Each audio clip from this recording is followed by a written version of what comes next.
Tumatama dito yung apoy, diretso siya sa taas. Dito siya nag-umpisa yung sunog eh. Dapat kasi dito yung galing apoy dito, diretso papunta roon. Hindi, pag tama rito, diretso rin.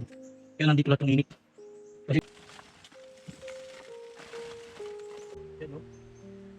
Kaya yung apoy, pag tapo ng apoy ng pagano, tumatama rito, diretso rin.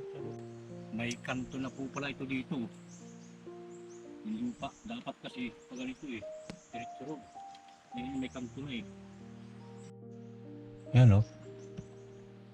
Diretso lang doon sa taas. Pero itong isang to may kanto.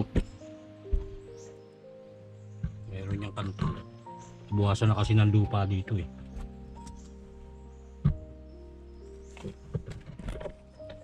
Dito yung nag-umpisa ang sunog. Dito sa tapat nito eh. Bago dumating din sa kalahati. Dito yun eh. Kaya nahirapan ako. Dito pala yun. Kasi yung apoy, hindi siya makadiretso ron. Natama rito.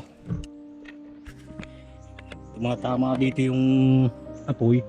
Diretso siya ron sa taas. Dito siya nag-umpisa yung sunog eh. Dapat kasi dito yung galing apoy dito, diretso papunta ron. Hindi, pag tama rito, siyempre diretso rin. Kaya nandito lahat yung init. Kasi dito yung nag-umpisa eh, yung tapat na to. Ay dun, kung ako naroon sa labas, mahirap, hindi ko masyadong abot yan. Kasi isang ano pa yan eh, isang kahoy pa ang pagitan. Dito yan sa tapat na to. Ito yan, may diferensya. Kaya aalisin ko to.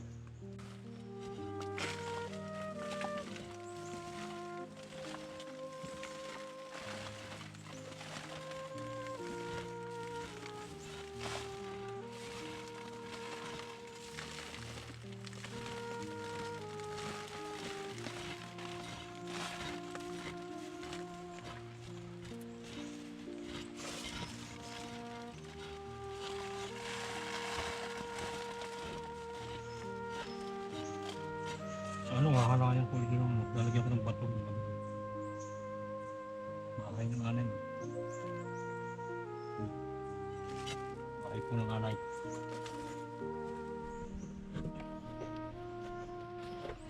Yan po, bakay ng anay. Kaya hindi pwedeng yung aking batangan to na nakapatong siya sa lupa. Ayan po ang kalaban. Anay. Lahi pong anay.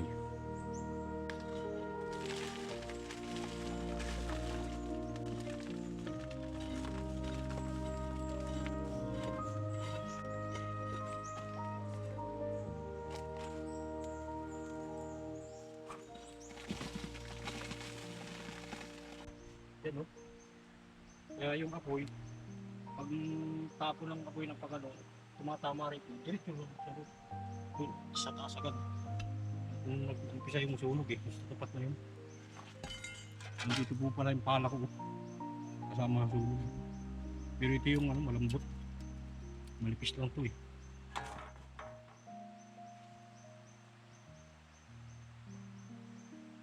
Okay na po eh.